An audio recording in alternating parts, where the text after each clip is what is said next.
बिस्मिल्लाहिर्रहमानिर्रहीम।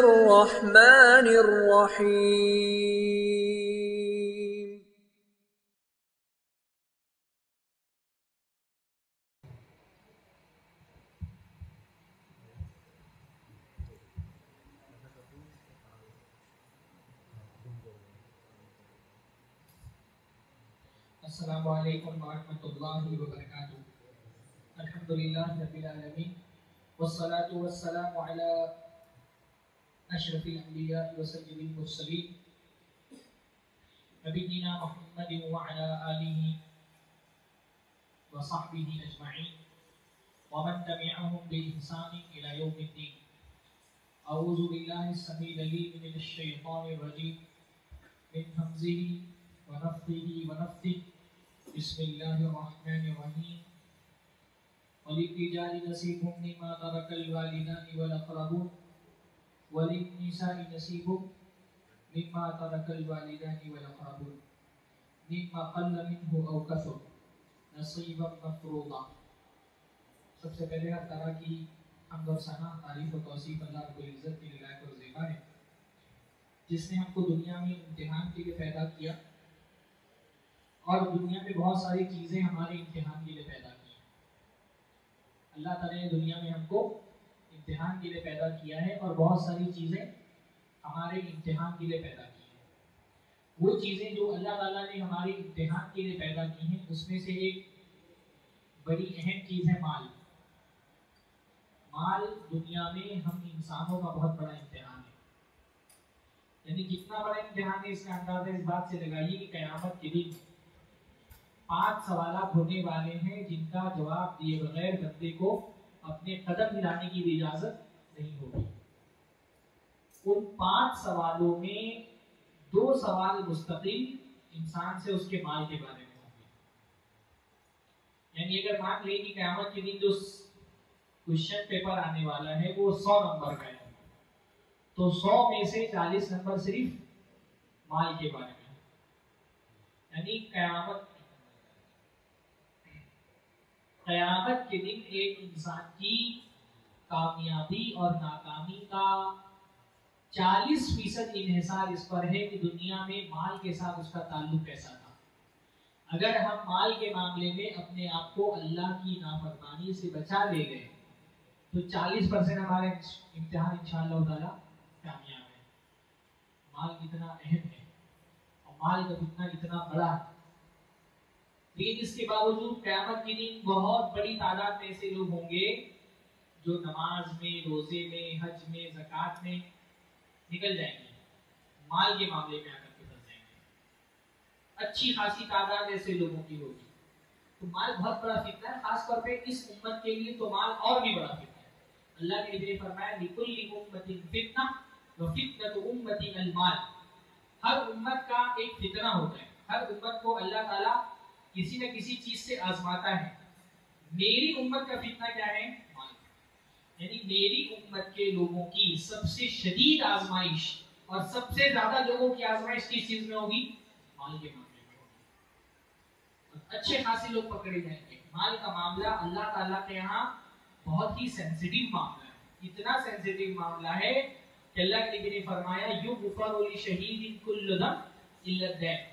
शहीद का हर गुनाह अल्लाह ताला माफ करवा देता है। शहादत क्योंकि बहुत बड़ी चीज है, आदमी ने अल्लाह ताला के रास्ते में अपनी जान कुर्बान कर दी है, तो अल्लाह ताला शहीद का हर गुनाह माफ फरमा देता है, कर्ज माफ नहीं फरमाता। कर्जा शहीद का भी माफ नहीं होता।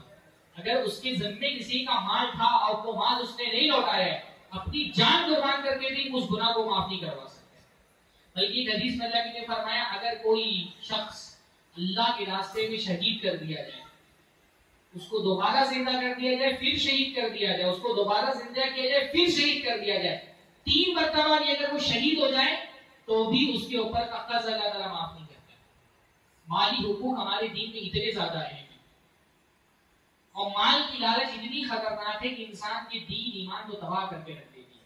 अल्लाह के नबी ने फरमाया माज़िबानी जानिआनी उरसिला फी गनमिन। 2 भूखे भेड़ियों को अगर बकरी के रेवड़ में छोड़ दिया जाए, एक तो भेड़िए और ऊपर से भूखे, अभी जानते हैं ना कि भेड़िए जो है ना वो बड़े खतरनाक शिकारी होते हैं, बहुत बेरहम शिकारी होते हैं। शेर भी शिकार करता है, पर शेर अपने शिकार को बहुत रहमदिली से मारता है। वो पहले जान लेकर के खत्म कर देता है, दम घुटने से जब उसका शिकार मर जाता है फिर वो सुकून से उसको खाता है। भेड़िए जिंदा चबा जाते हैं, खाल उधेड़ देते हैं।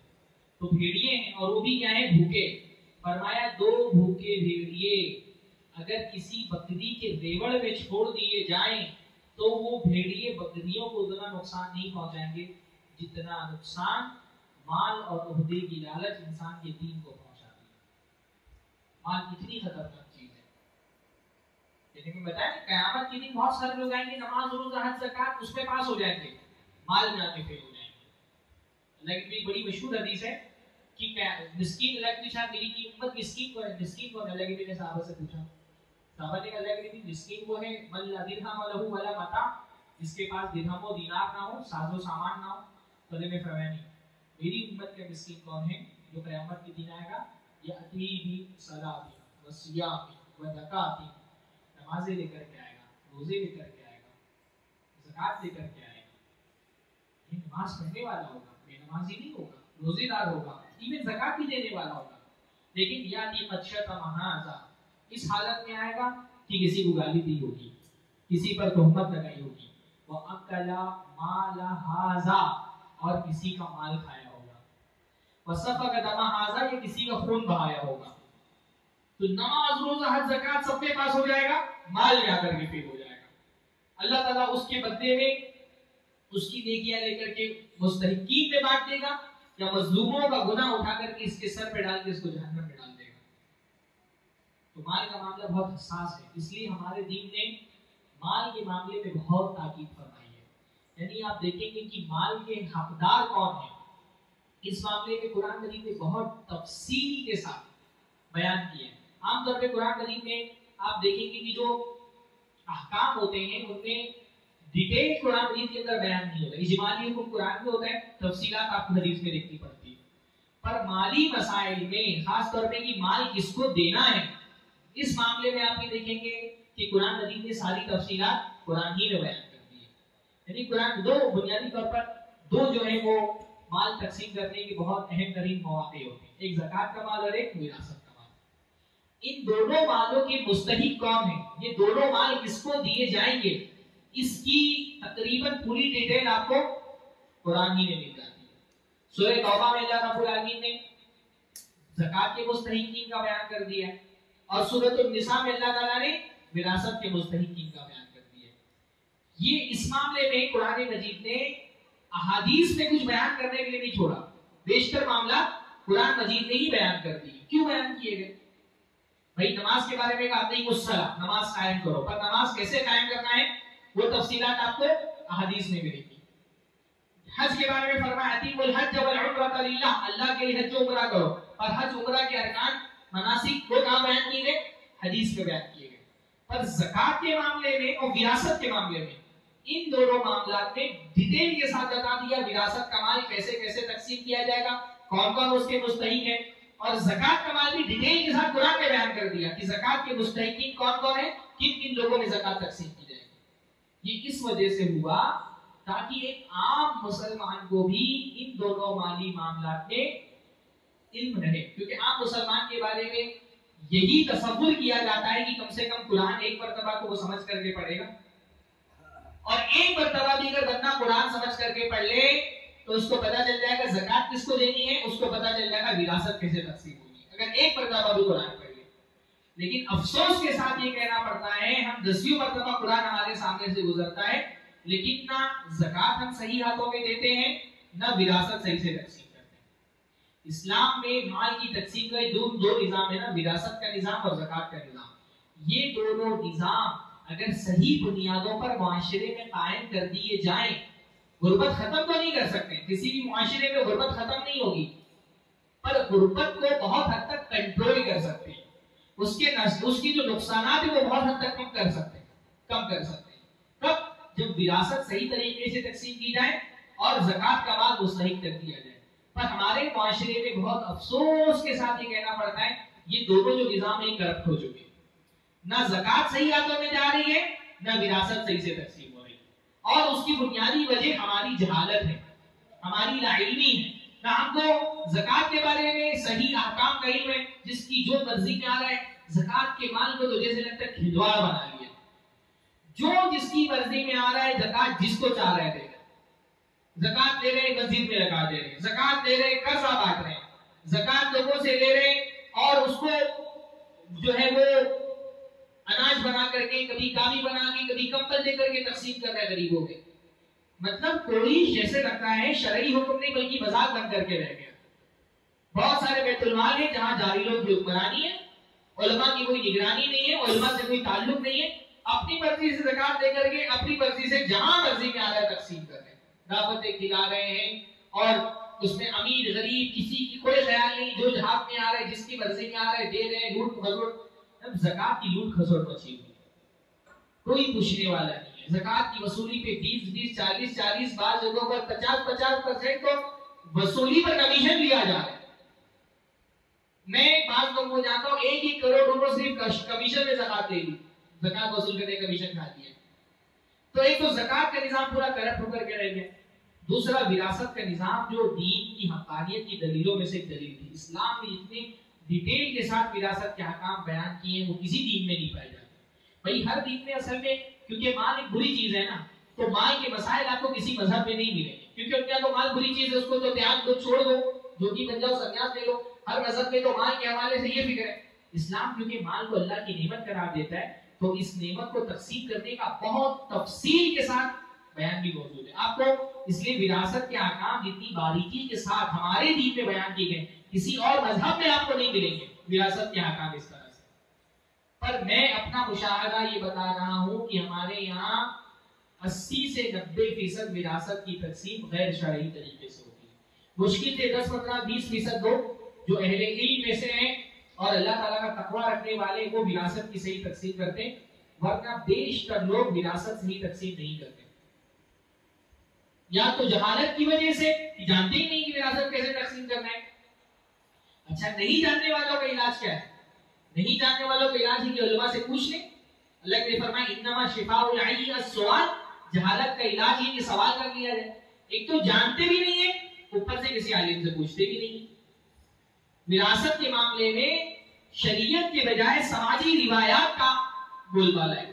बस जैसा समाज में चल रहा है वैसा ही बांट दिया, ना कोई पूछने आता है ना कोई बताने आता है। बहुत मुश्किल मामला में बस इतना होता है कि जिसको नहीं मिल रहा होता है वो कभी कभी आलिम से जाकर के पूछे। मैं नजरी तजर्बे की बात बता रहा हूँ कि विरासत के मसले में पूछने के लिए वही आता है जिसका जार है, जिसको नहीं मिलना। जो दूसरे का खा रहे वो पूछने के लिए कभी नहीं आते, और उसको भी बता दो कि तुम्हारा इतना नहीं इतना मिलेगा, उसका भी कम कर दो जिस तवक्को जिसे वो आया था, तो फिर वो भी पूछने के लिए नहीं आए। मतलब ऐसे एक नहीं दसियों वाकयात हुए कि भाइयों ने आपस में विरासत तकसीम कर ली और किसी एक भाई को नहीं दी या कुछ कम दिया, तो भाई जल्दी से दारुल इफ्ता में पहुंच जाएगा सवाल करने के लिए, और उससे पूछा जाए कि भाई अच्छा बताओ कितने भाई कितने बहन, तो तकसीम करके बताते कितना तुमको मिलेगा। तो जवाब ये आता है मौलाना बहनों का छोड़े सिर्फ भाइयों का बताएं। ये मैं आपको जाती तजुर्बा बता रहा हूँ कि मैंने कहा भाई कितने भाई बहन बताओ, बताता हूँ कितना विरासत हिस्सा मिलेगा। तो बोलते नहीं मौलाना बहनों का छोड़ दे भाई का बताएं। तो मैंने कहा आप समझते कि मैं चाय बनाने वाला हूँ, आप बोलेंगे दूध बढ़ा दो चाय पत्ती कम कर दो, तो आपके हिसाब से मैं आपको एक पैकेज में फतवा दे दूंगा।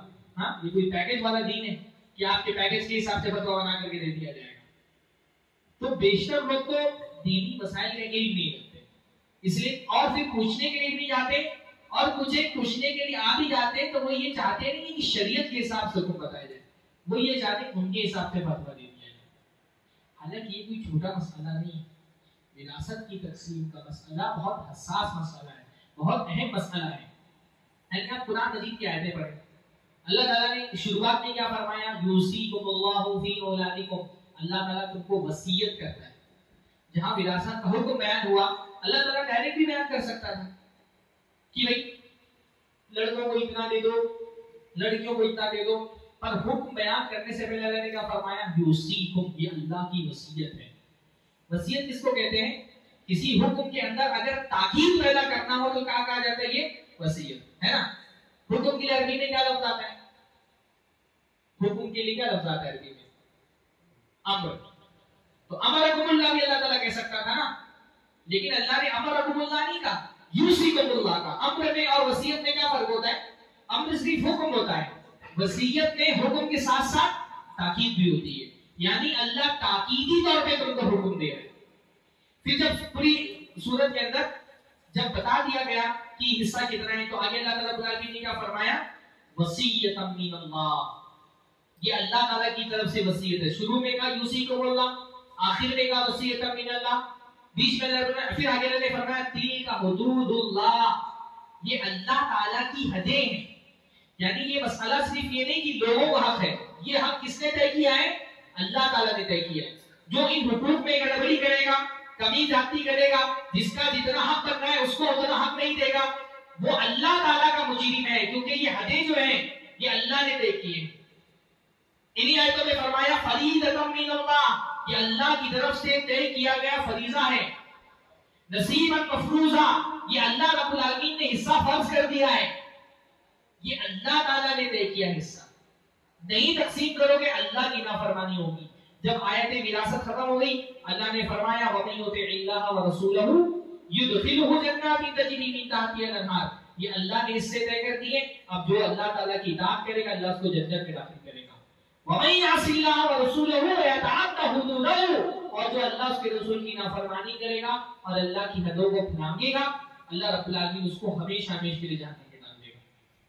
तो ये अहम मसला है। ये मर्जी आपकी नहीं चलेगी, आप जैसा मर्जी में वैसा तकसीम कर दें। शरीयत ने विरासत की तकसीम के अहकाम कवानीन बयान कर दिए। कम से कम बेसिक अहकाम हमको पता होने चाहिए, बुनियादी चीजें आपको पता होनी चाहिए। देख विरासत का एक बहुत बड़ा इल्म है। आज के दर्स में कोई ये मकसद नहीं कि आपको मैं ये बताऊं कि विरासत में किसको कितना हिस्सा मिलेगा, वो तो सीखने के लिए थोड़ा इल्म हासिल करना पड़ेगा, पर बेसिक अहकाम को पता होने चाहिए कि कौन हिस्सेदार बन रहा है, कौन हिस्सेदार नहीं बन रहा है, किन किन सूरतों में किनको मिलना चाहिए और किनको नहीं मिलना चाहिए, कौन से लोग हैं जिनको दिया जाता है, कब दिया जाना चाहिए। कम से कम बेसिक चीजों का इल्म होना चाहिए।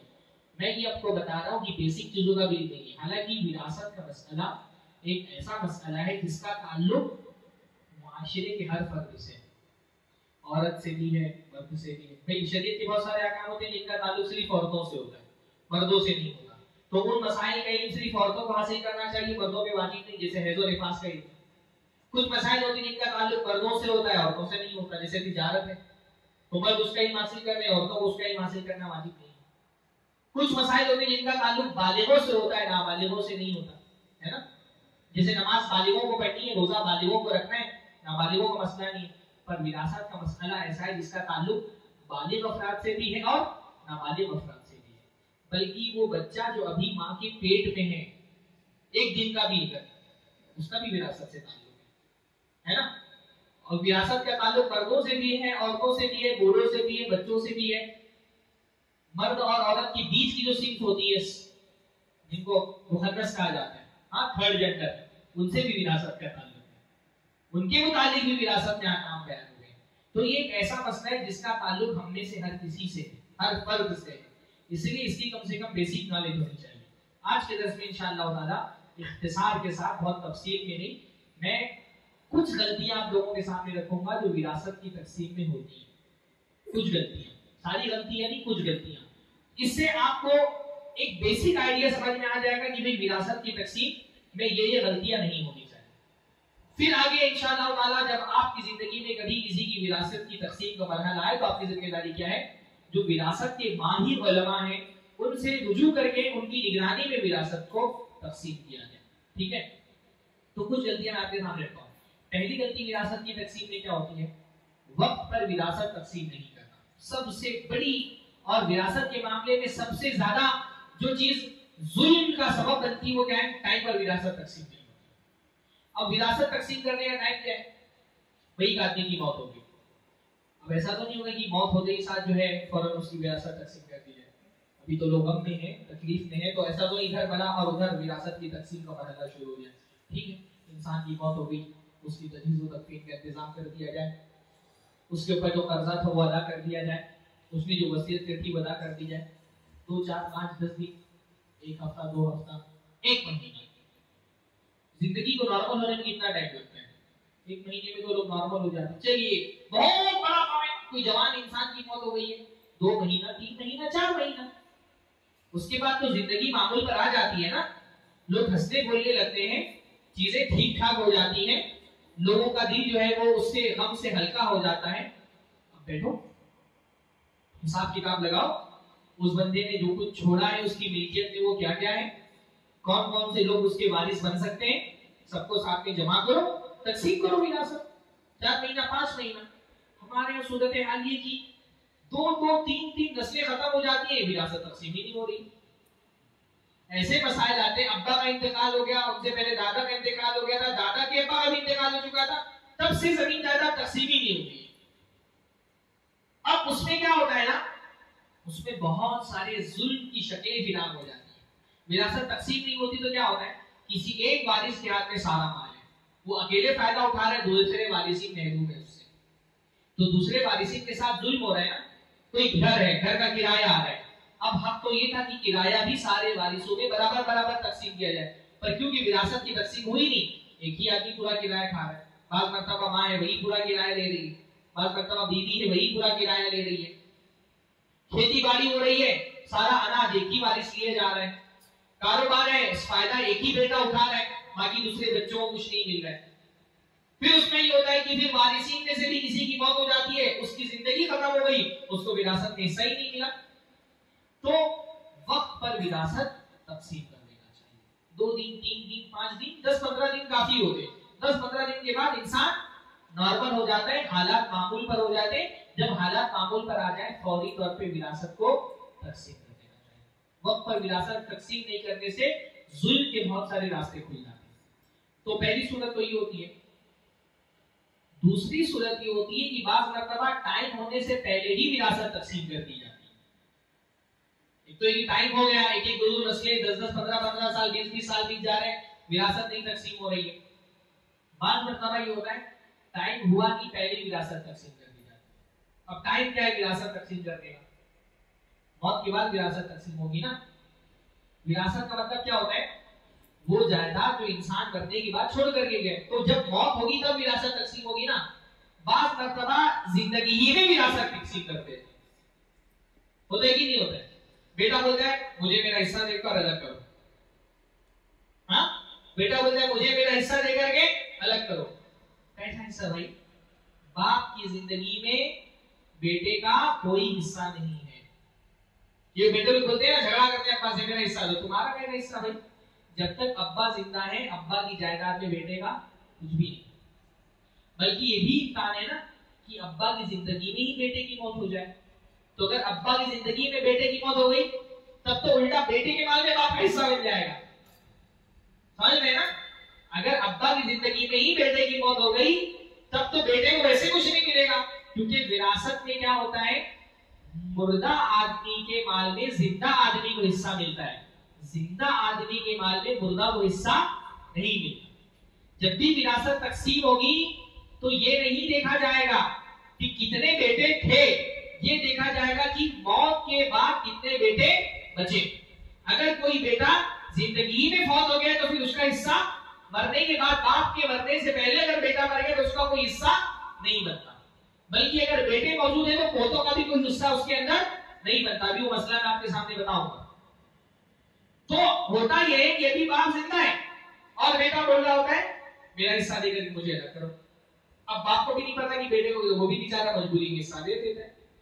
तो ये बाप लोगों को ये बात बताना जरूरी है कि भाई विरासत कब तकसीम होगी, इंसान के मरने के बाद।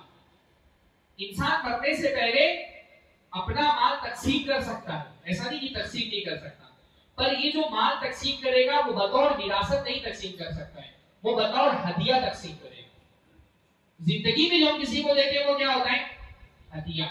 और हमारे मरने के बाद जो हमारा माल हमारे वारिसों को मिलता है वो क्या होता है, विरासत। विरासत और हदिया में फर्क होता है। एक इंसान के मरने के बाद उसके माल में जो उसके वारिसों को मिलेगा वो विरासत है। जिंदगी में जो इंसान अपना माल देता है वो क्या है, हदिया। और हदिया के हकाम विरासत के हकाम से अलग होते हैं। सबसे बड़ा और बुनियादी फर्क क्या है भाई, विरासत में अगर औलाद में जायदाद तकसीम होगी तो बेटों को बेटी का डबल मिलेगा, है ना। यूसीकुमुल्लाहु फी औलादिकुम लिज़करि मिस्लु हज़्ज़िल उन्सयैन। अल्लाह ताला ने वसीयत की है कि लड़कों को लड़कियों का डबल दिया जाए, है ना। तो विरासत में क्या होगा, बेटे को बेटी का डबल मिलेगा। और हदिये में क्या होगा, हदिये में अल्लाह के रसूल का हुक्म है इअदिलू बैना औलादिकुम, अपनी औलाद के दरमियान अदल करो। तो अगर जिंदगी में हदिया दे रहा है तो जितना लड़के को दे रहा है उतना ही लड़की को देना पड़ेगा, फिर बेटा और बेटी में तफरीक नहीं कर सकता। जिंदगी में बेटा और बेटी में किसी भी मामले में तफरीक नहीं कर सकता। हत्ता कि अल्लाह के रसूल सल्लल्लाहु अलैहि वसल्लम एक मर्तबा अपने सहाबा के साथ बैठे हुए थे, एक सहाबी का बेटा आया तो उसको गोद में बिठा लिया और बेटी आई तो बगल में बिठा दिया। अल्लाह के नबी ने फरमाया हल्ला अदलता बैनहुमा, तुमने दोनों के दरमियान अदल क्यों नहीं किया। अगर बेटे को गोद में बिठाए तो बेटी को भी गोद में बिठाओ। इस्लाम ने औरत के और मर्द के दरमियान, बेटा और बेटी के दरमियान इतना अदल करने का हुक्म दिया है।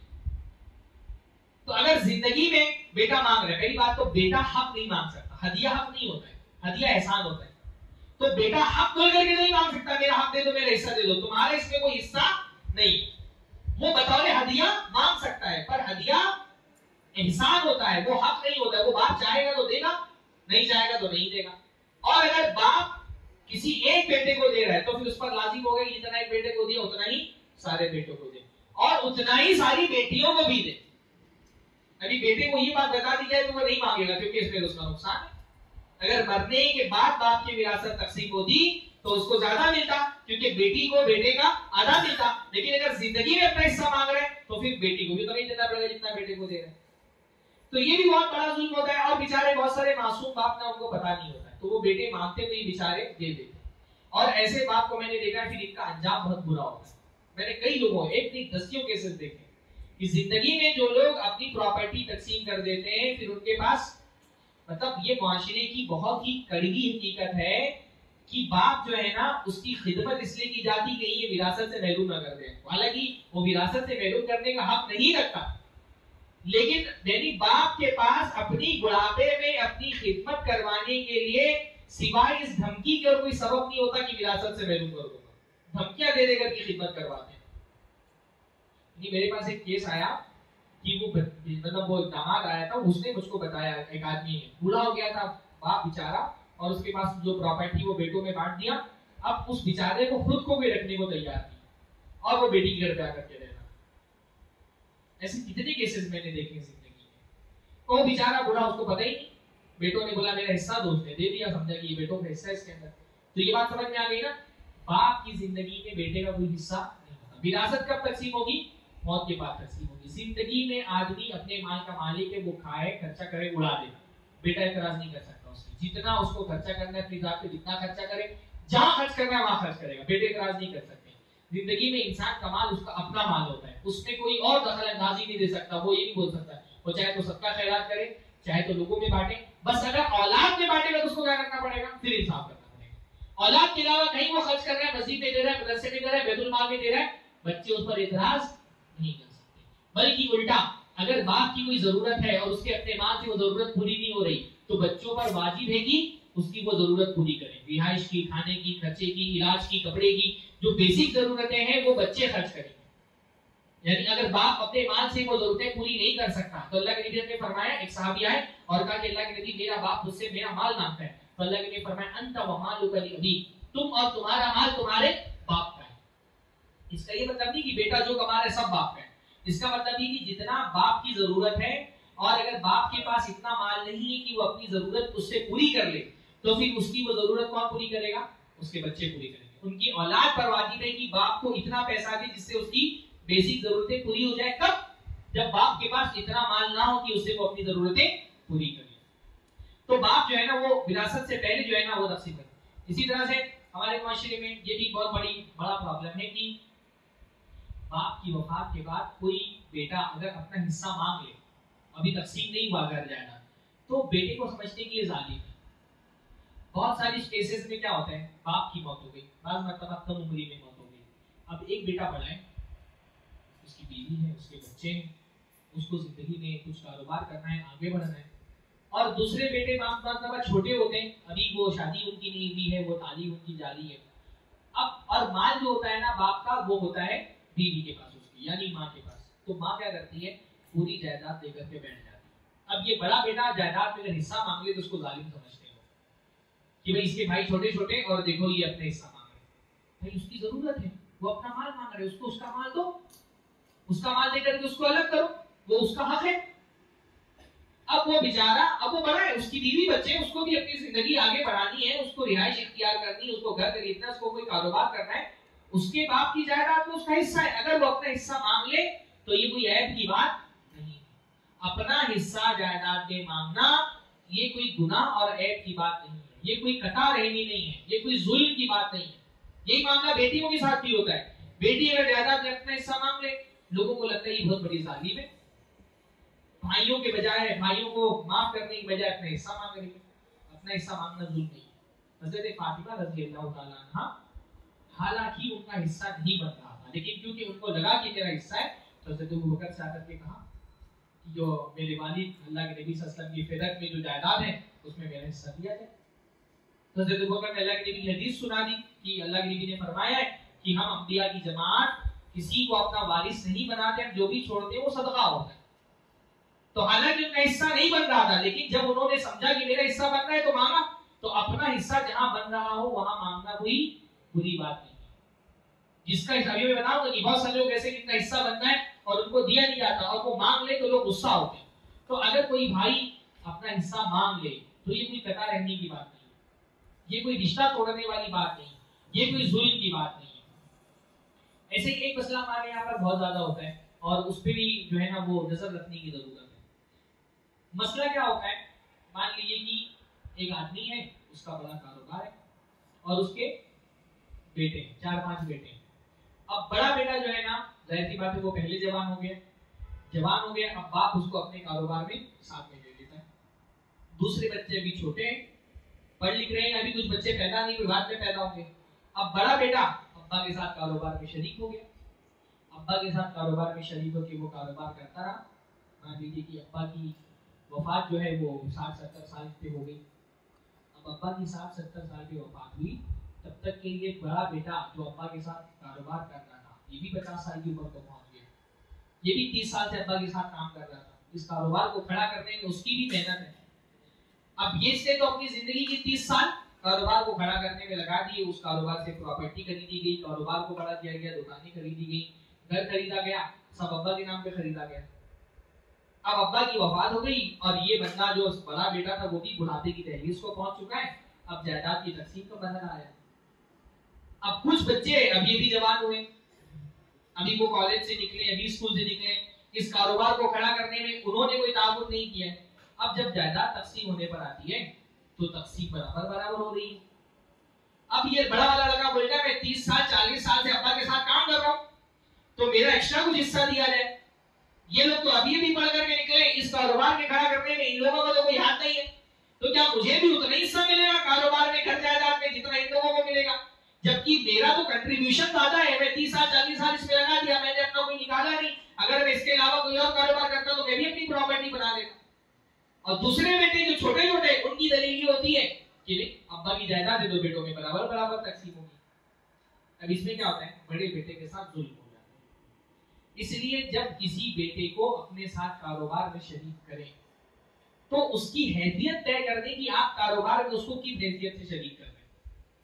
भाई या तो उसको पार्टनर बना लें कि ये पार्टनर है और इतने परसेंट का मालिक है, 10%, 20%, 30%, कि कारोबार में 10%, 20%, 30% का ये मालिक है, तो कारोबार में इतना शेयर इसका है। अब जब जायदाद तकसीम होगी तो इसका शेयर भी उससे अलग करके तकसीम किया जाएगा। या तो उसको एम्प्लॉय बना ले अपना और उसकी सैलरी फिक्स कर दे, हर महीने उसको सैलरी दे, है ना, ताकि उसका भी अपना कुलत अलग हो ना। वो उसने मेहनत की है तो उसका हक मेहनत तो उसको मिलना चाहिए।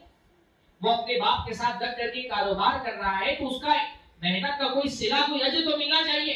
अब सूरत हाल ही बनती है कि बाप ने ऐसे ही कारोबार के साथ लगा दिया, उसका खर्चा वर्चा पूरा हो रहा है, अपना घर में साथ में रह रहा है, कारोबार कर रहा है, 30 साल 40 साल लगा दिया, आखिर में उसको पता चलता उसको कुछ भी नहीं। अल्लाह की शरई तौर पे सही बात तो यह है कि आप जब बेटे को कारोबार में शरीक करें, कोई भी माली लेन देन, एक उसूल हमेशा याद रखना चाहिए, ताशरू कल इख्वान व तामलू कल अजामिन। ये अरबों का एक उसूल है, हदीस नहीं। कि एक दूसरे के साथ अखलाक ऐसे रखो जैसे भाई हो, लेकिन जब भी कोई माली मामला करना हो अजनबी बन जाओ। कहां बोलो कल अजानी, अजनबी लोगों की तरह मामला करो। है तुम्हारा दोस्त भाई बेटा, पैसा दे रहे हो ना, गिन करके तो उसको बोलो सामने तू गिन ले। जब माली लेन देन हो रहा हो तो एक दूसरे से अजनबी बन जाओ, और जो ट्रांजेक्शन हो रहा है उसको क्लियर रखो। बात मतलब होता है ना कि हम ट्रांजेक्शन क्लियर नहीं करते, एक दूसरे पर एतमाद करते हुए बाद में जाकर के यही अनसर्टेनिटी इख्तिलाफ का सबब बन जाती है। तो बेटे को अगर कारोबार में शरीक कर रहे हैं, उसकी हैसियत तय करना जरूरी है कि आप उसको किस हैसियत के साथ अपने कारोबार में शरीक करते हैं। अगर वो पार्टनर है तो उसका हिस्सा तय कर दो कितने हिस्से का पार्टनर है। अगर वो एम्प्लॉय है तो उसकी सैलरी तय कर दो, चाहे सैलरी हाथ में दो या जोड़ते रहो कि इसकी इतनी सैलरी जो है ना कारोबार के अंदर लगी हुई है, लेकिन उसको एक उसका हैसियत तय कर दो ताकि बाद में जाकर के इख्तिलाफ ना हो। इसी तरह से विरासत की तकसीम में जो है ना एक गड़बड़ी ये भी होती है कि विरासत की तकसीम के कुछ मराहिल हैं, उन मराहिल का ख्याल नहीं रखा जाता। विरासत तकसीम से पहले क्या करना है, किसी इंसान की मौत हो गई, उसके माल में सबसे पहले क्या करना है, उसके माल से उसकी तजहीज़ व तकफीन का इंतजाम किया जाएगा, है ना। उसको कफन खरीद के लाया जाएगा, उसको कब्रिस्तान में दफनाने में जो खर्च आता है वो खर्च उसके अपने माल से अदा किया जाएगा। और इसमें बेहतर यही है कि एक आदमी अगर जिंदगी में किसी से मांग करके नहीं पहनता तो मरने के बाद उसके अपने पैसे से उसका कफन खरीदा जाए। बात मतलब क्या होता है, भाई एक आदमी की जिंदगी में अपनी उसकी गैरत, उसने कभी किसी से मांग करके नहीं पहना, अब वो मर गया तो कोई रिश्तेदार कफन ला करके दे देगा। क्यों भाई, जब उसकी गैरत थी कि जिंदगी में उसने अपने कमाई का पैसा कपड़ा पहना, तो मरने के बाद उसने पैसा छोड़ा है ना, उसके पैसे से जाओ कफन लेकर के। आप साहबे कराम को देखें, मुसाब इब्न उमैर का इंतकाल हो गया था सुबह में, तो उनके पास जो चादर थी वो इतनी छोटी थी कि सर ढकते थे तो पैर खुल जाता था, पैर ढकते थे तो सर खुल जाता था। तो क्या सहाबा इतने गरीब थे कि थोड़ा सा एक मालिश कपड़ा उनको नहीं दे सकते थे? दे सकते थे ना, कि भाई कपड़ा थोड़ा सा दे देते, उनका पैर ढक दिया जाता, लेकिन नहीं, क्योंकि वो जिंदगी में इतने गैरतमंद थे कि किसी का लेकर के कभी नहीं पहना, तो मरने के बाद भी किसी ने उनको दिया, सर उनका ढक दिया गया और पैर फैला करके इससे ला सकती है। तो जो इंसान गैरतमंद है ना, अगर उसने जिंदगी में दूसरों का मांग करके नहीं पहना तो मरने के बाद पहला काम ये करो कि उसके पैसे से उसकी तजहीज़ व तकफीन का इंतजाम किया जाए।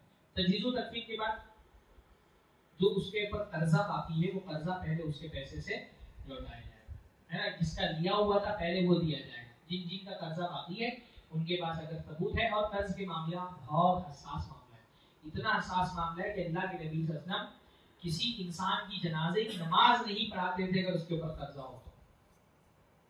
जनाजे की नमाज नहीं पढ़ाते थे, लेकिन तुम पढ़ लो जाकर के, खुद नहीं पढ़ाते थे। एक ऐसे ही जनाजा आया तो अल्लाह ने फरमाया ठीक है इनके ऊपर कर्जा है, तो कहाँ है, इतना 1 दिनार या 2 दिनार कर्जा था, पर अल्लाह ने जनाजे की नमाज नहीं पढ़ाई। यहाँ तक एक सहाबी ने कहा कि अल्लाह के नबी सल्लल्लाहु अलैहि वसल्लम मैं जिम्मेदारी लेता हूँ कि इनकी तरफ से कर्जा मैं अदा कर दूंगा, तब जाकर के अल्लाह ने उनकी जनाजे की नमाज पढ़ाई। तो जिन जिन का कर्जा बाकी है उनका कर्जा, और कर्जे में सिर्फ जो पैसा कर्ज में लिया है वही नहीं आता है, जो जैसे कर्जा जो लेन देन में है सिर्फ वही नहीं आता, कर्जे में वो जायदाद भी आ जाती है जो इनको किसी के देनी थी और नहीं दी। जैसे अगर अब्बा ने फूफी को उनकी जायदाद में हिस्सा नहीं दिया था, दादा का इंतकाल हो गया तो दादा की जायदाद में फूफी का हिस्सा बन रहा था, अब्बा को देना चाहिए था।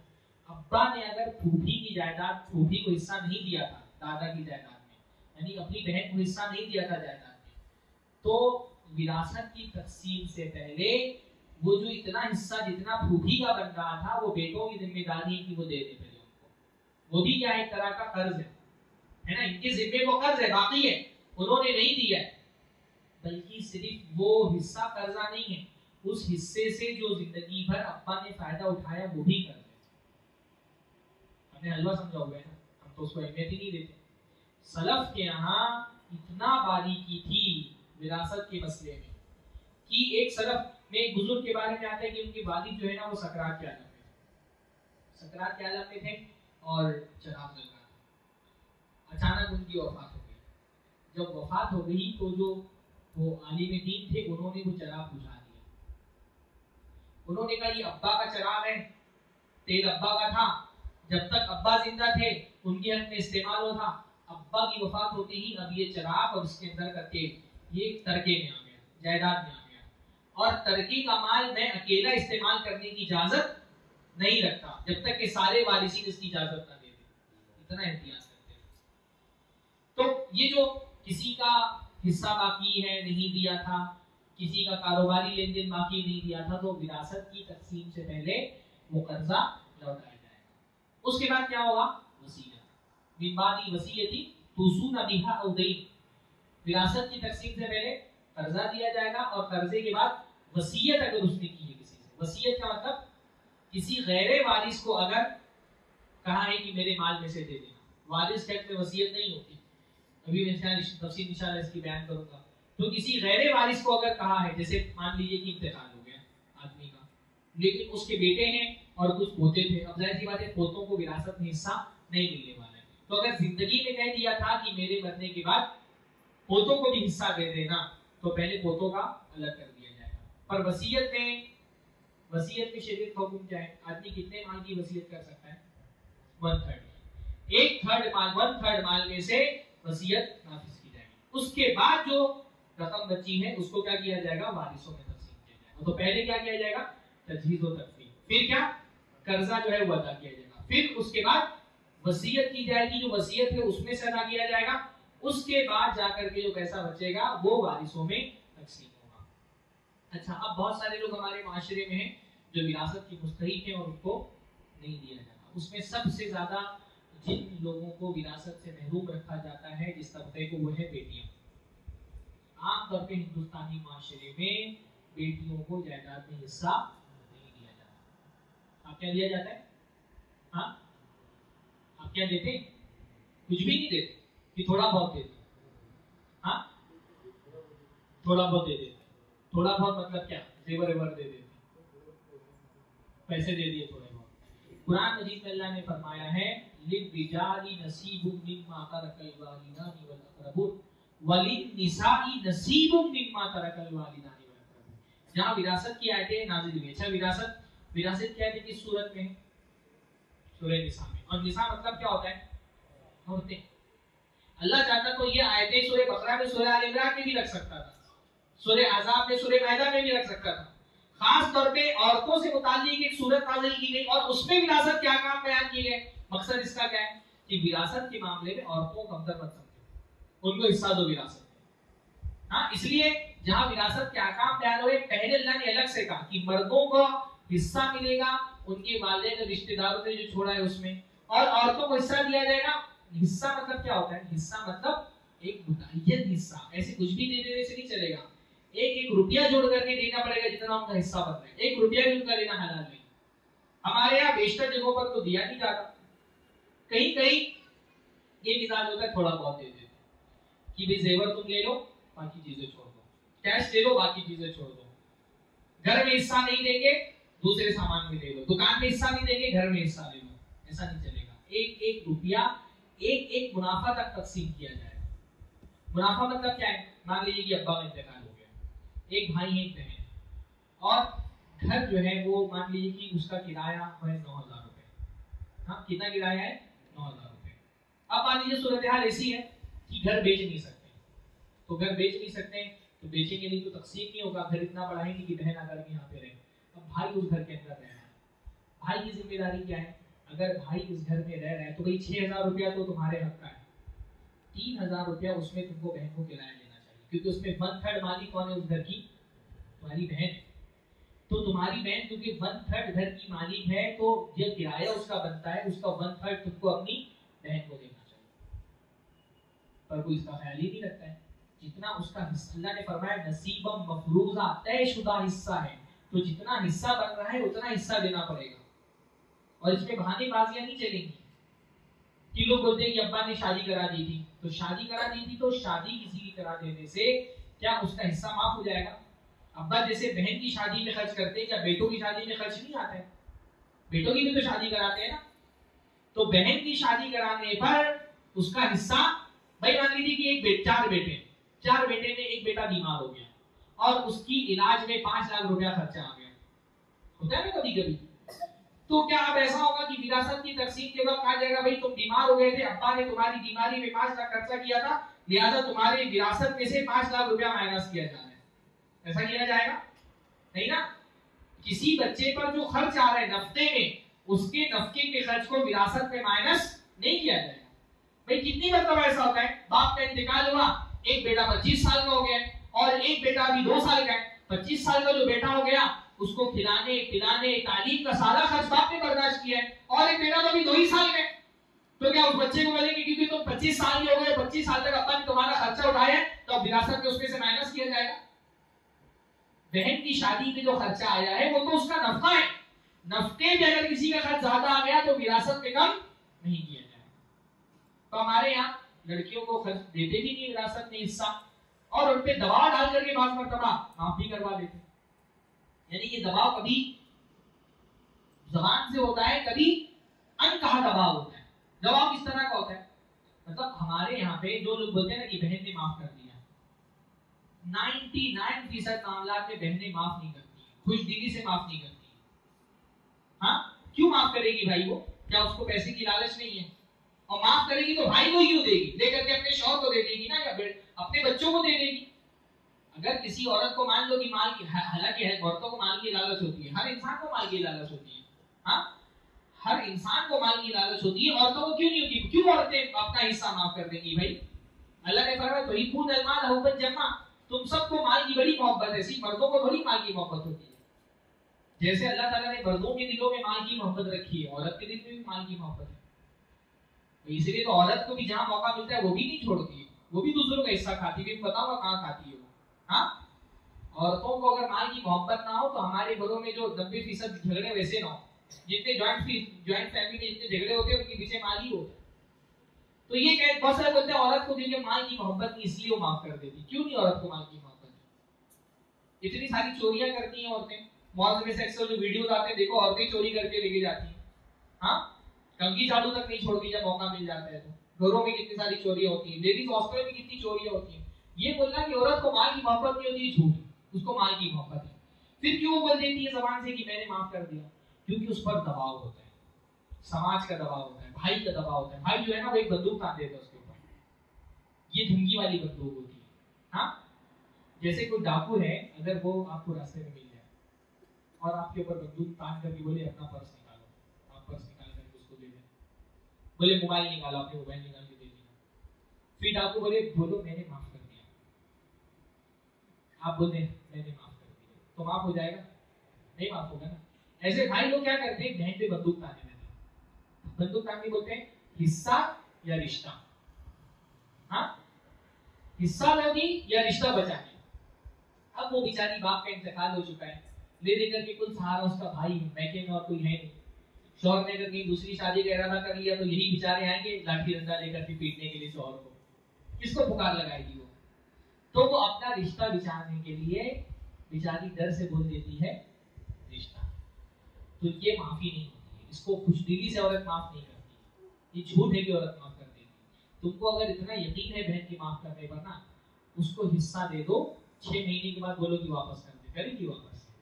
हाँ, एक बार दे के देखो, तुम अपना दे दो वो भी नहीं वापस करे, उसका तो वापस करना जो तुम्हारा भी नहीं वापस करेगी। वो क्यों वापस करेगी? उसको भी भाई उसको देना रहेगा तो शौहर को दे देगी अपने ना, या अपने बच्चों को दे देगी, वो भाई को क्यों देगी? तो इसलिए मैं पूरे यकीन से बात कह रहा हूं कि औरतें माफ नहीं करती, ये झूठ है।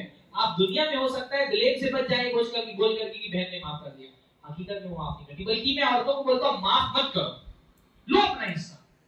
भाई ले लो, उसके बाद कौन जिसको दे रहा है? खर्च करना अपनी जात पे खर्च करो या दूसरों पे खर्च करो, लेकिन अपना हिस्सा लो।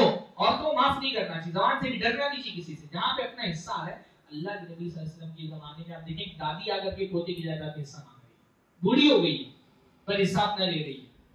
हजरत उमर के जमाने में दादी आकर के हिस्सा ले, हजरत उस्मान के जमाने में नानी आकर के अपना हिस्सा मांग रही है।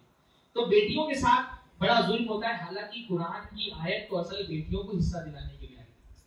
यानी आप जो सूरह निसा की जो विरासत की आयत है उसका शान नुज़ूल पढ़िए। हजरत साद इब्न रबी ओहद में उनकी वफात हो गई। उनकी बीवी अपनी 2 बेटियों को लेकर के अल्लाह के नबी के पास आई थी और कहा अल्लाह के नबी सल्लल्लाहु अलैहि वसल्लम आतानी इब्नत साद, ये साद की बेटियां हैं और इनके अब्बा का ओहद में इंतकाल हो गया और इनके चाचाओं ने पूरा माल ले लिया, इनको कुछ नहीं दिया, तो इनसे इनकी शादी कैसे होगी? तो अल्लाह के नबी सल्लल्लाहु अलैहि वसल्लम ने कहा रुको, फिर उसके बाद विरासत के एहतमाम। विरासत की जो आयतें नाज़िल हुई थी उसका पस मंजर ये है कि वो बेटियों को हिस्सा नहीं मिल रहा था, उन्हीं को हिस्सा दिलाने के लिए आयतें नाज़िल हुई थी। और हमारे जमाने में बेटियों को ही महरूम कर दिया जाता है, तो बेटी को हिस्सा नहीं दिया जाता। इसी तरह से बहुत सारे केसेस में मैंने देखा है माँ बाप को हिस्सा नहीं दिया जाता। माँ बाप का मतलब मरने वाले की माँ और मरने वाले का बाप। खास तौर पर अगर वो बूढ़े हो गए ना तो उनको हिस्सा ही नहीं मिलता, देते ही नहीं, कोई पूछता ही नहीं। बीवी जो है ना वो अपना और अपने बच्चों का माल समझ करके पूरा अपने पास रख लेती, माँ बाप को नहीं देती है। 6 लोग ऐसे हैं, अगर एक इंसान की वफात के वक्त वो जिंदा है तो लाजिमन उनको विरासत में हिस्सा मिलेगा, उनको कोई महरूम नहीं कर सकता है। कौन कौन है वो? बेटा, बेटी, बीवी, शौहर, माँ और बाप। ये 6 लोग ऐसे हैं जो हर हाल में विरासत में हिस्सेदार बनेंगे, इनको कोई भी महजूब नहीं कर सकता, महरूम नहीं कर सकता। कौन कौन है?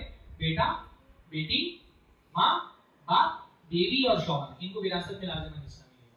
और बहुत सारे केसेस में मैंने देखा है, खास तौर पे बेटे की अगर जवानी में वफात हो गई, हाँ, यानी 40-50 साल की उम्र में वफात हो गई।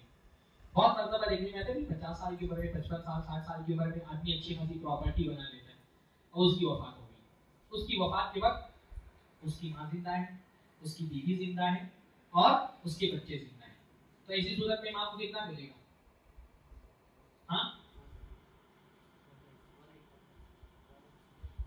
माँ को, माँ बीवी नहीं, माँ को सुदुस, 6ठा हिस्सा मिलेगा। और अगर माँ और बाप दोनों जिंदा है तो लिकुल्ली वाहिदिन मिनहुम सुदुस, दोनों को 6ठा हिस्सा मिलेगा। अच्छी खासी जायदाद हो जाती है भाई। अगर माँ और बाप दोनों जिंदा है तो 1/3 जाएगा उनके पास पूरी बाप बेटे की विरासत का।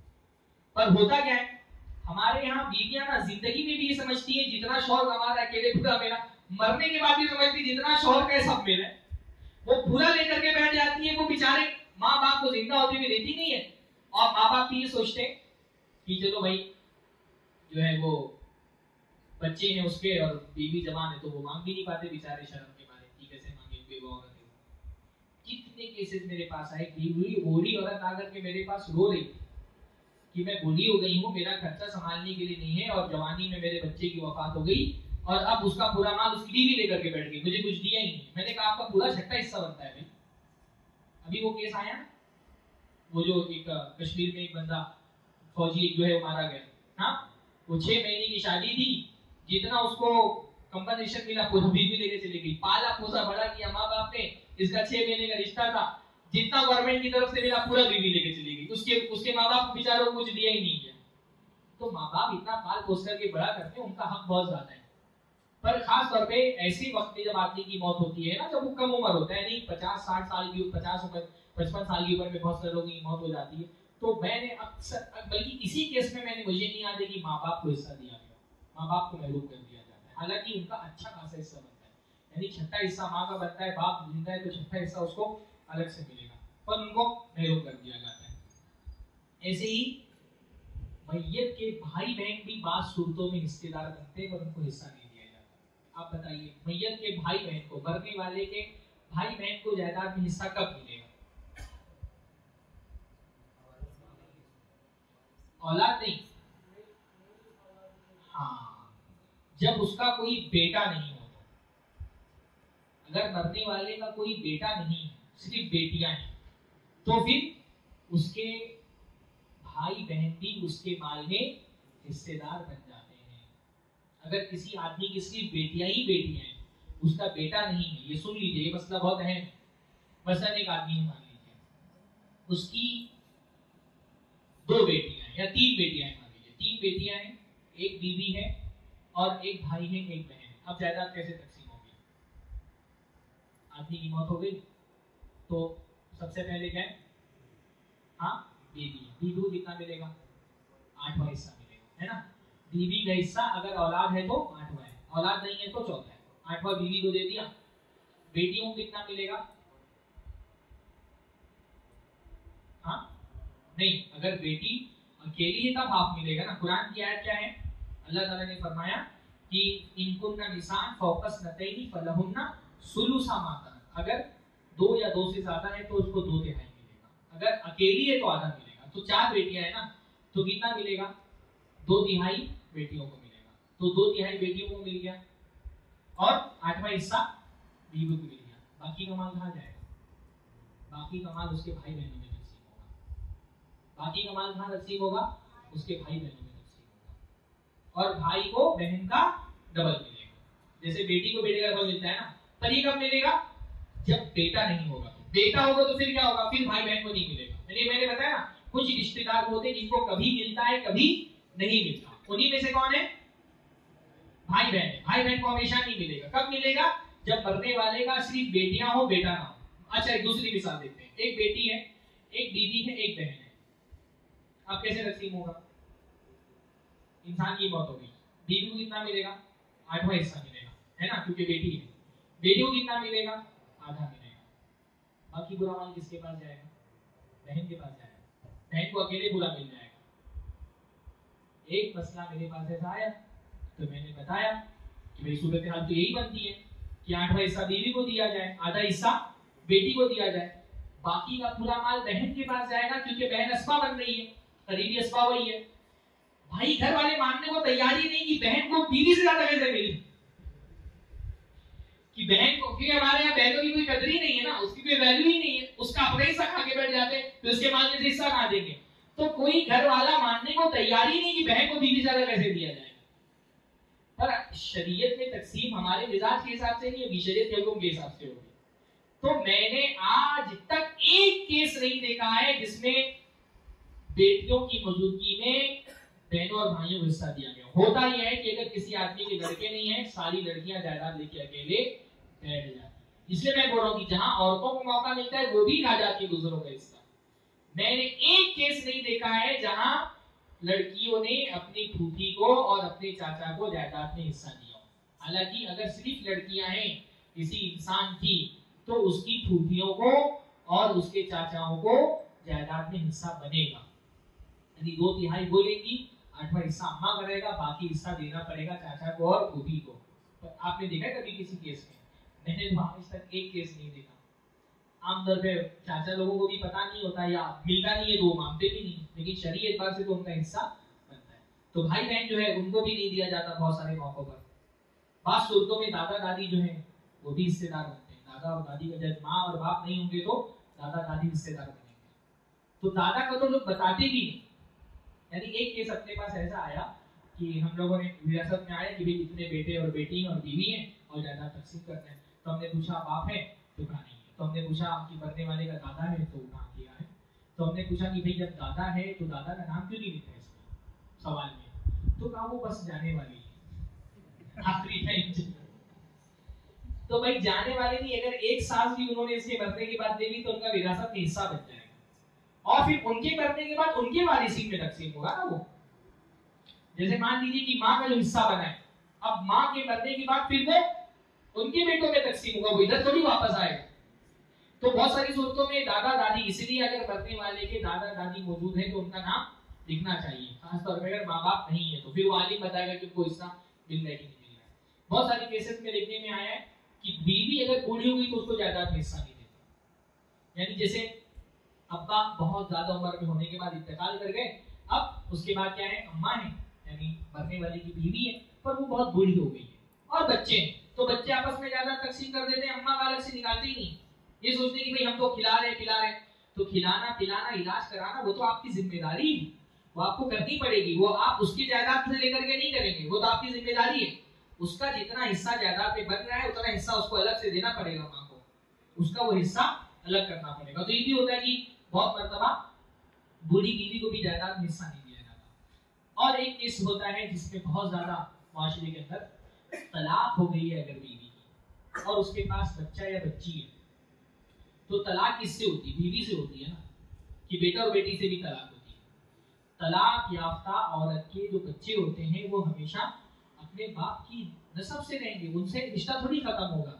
तो मान लीजिए एक आदमी ने जवानी में शादी की थी, औरत से बच्चा हुआ, उसको तलाक दे दी, ठीक है, तलाक के इद्दत गुजर गई। अब तो इद्दत गुजरने के बाद उस औरत को हिस्सा नहीं मिलेगा। अगर इद्दत में है और उसकी इद्दत में वफात हो गई तब तो हिस्सा मिल जाएगा, इद्दत गुजरने के बाद विरासत में उसको हिस्सा नहीं मिलेगा। रिश्ता औरत से खत्म हुआ है ना, कि बच्चे से भी खत्म हो गया, तो बच्चा विरासत में हकदार रहेगा। अब होता यह है कि तलाक हो गई, खासतौर पे तलाक में अगर बेटी है तो बहुत से लोग बेटी को एक्सेप्ट भी नहीं करते, छोड़ देते हैं उसकी माँ के पास। अब उसकी माँ उसको पाल रही होती है, अब इधर बाप की मौत होती है और ये जो दूसरी बीवी के बच्चे हैं वो विरासत आपस में तकसीम करते हैं। पहली बीवी के बच्चे को जिसको तलाक हो गई थी उसको विरासत में हिस्सा नहीं दिया जाता, हालांकि विरासत में उसका हिस्सा बनेगा। दोनों एक दूसरे पर हुकूक भी, एक दूसरे पर जिम्मेदारियां भी। हुकूक यानी जैसे उस लड़की की शादी होगी तो ये बाप उसका वली इसकी इजाजत के बगैर उस लड़की की शादी नहीं कर सकते, घर से उसने उसको देखा भी ना हो जिंदगी में, तब भी बाप तो वही है ना, नसब तो उसका साबित है। तो ऐसे ही जब विरासत तकसीम होगी तो उस बेटी का हिस्सा देना पड़ेगा, बल्कि कानूनी तौर पे भी उसका हिस्सा होगा ना। तलाक होगी तो बीवी को नहीं हिस्सा मिलेगा ना, बच्ची का हिस्सा तो देना पड़ेगा, बल्कि उस बच्ची का खर्च भी कौन उठाएगा? बच्ची का खर्च बाप ही उठाएगा, क्योंकि भाई बच्ची तो तुम्हारी है, औरत का खर्च नहीं उठाओगे ना, औरत को तलाक दे दी है, बच्ची की किफालत तो तुम्हारी जिम्मेदारी, उसका खर्च उठाना बाप की जिम्मेदारी है। तो ये भी जो है ना वो हिस्सा नहीं दिया जाता। अच्छा, ये तो वो लोग हैं जिनको हिस्सा नहीं दिया जाता। कुछ लोग ऐसे भी हैं जिनका हिस्सा बनता नहीं फिर भी उनको हिस्सा दे देते हैं। जैसे रगीब। रगीब किसको कहते हैं? मतलब मैंने एक औरत से शादी की, उस औरत की अपने पहले शौहर से बच्चे, तो वो मेरे क्या हुए? रगीब, सौतेले बच्चे मान लो उसको। सौतेले इस हिसाब से कि वो मेरे लुत्फे से नहीं है, बल्कि वो उसके पहले शौहर से। एक बेवा औरत थी, उसका बेटा था और उसके बाप का इंतकाल हो गया, तो मैंने उससे शादी कर ली उस औरत से, तो उसका जो बच्चा है वो क्या है? मेरा रबीब है। इस रबीब को पहली बात तो इसकी किफालत मेरी जिम्मेदारी नहीं है, इसको पालना पोसना मेरी जिम्मेदारी नहीं है। आम रबीब की जिम्मेदारी, उसकी जिम्मेदारी कौन है? कि उसके दादा उसकी किफालत करते हैं। यतीम की किफालत कौन करेगा? बाप मर गया तो दादा करेगा, दादा मर गया तो चाचा करेंगे। जो लोग वारिस होते हैं ना उसके वारिस बनेंगे। वारिस का काम सिर्फ माल लेना नहीं होता है, जरूरत के वक्त उसको माल खर्च भी करना पड़ेगा, नफा भी वही उठाएगा।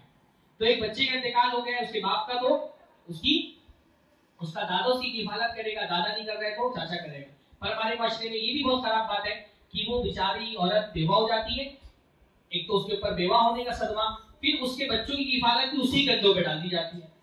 अब उसके जिम्मे होता है कि वो बच्चे को संभाले।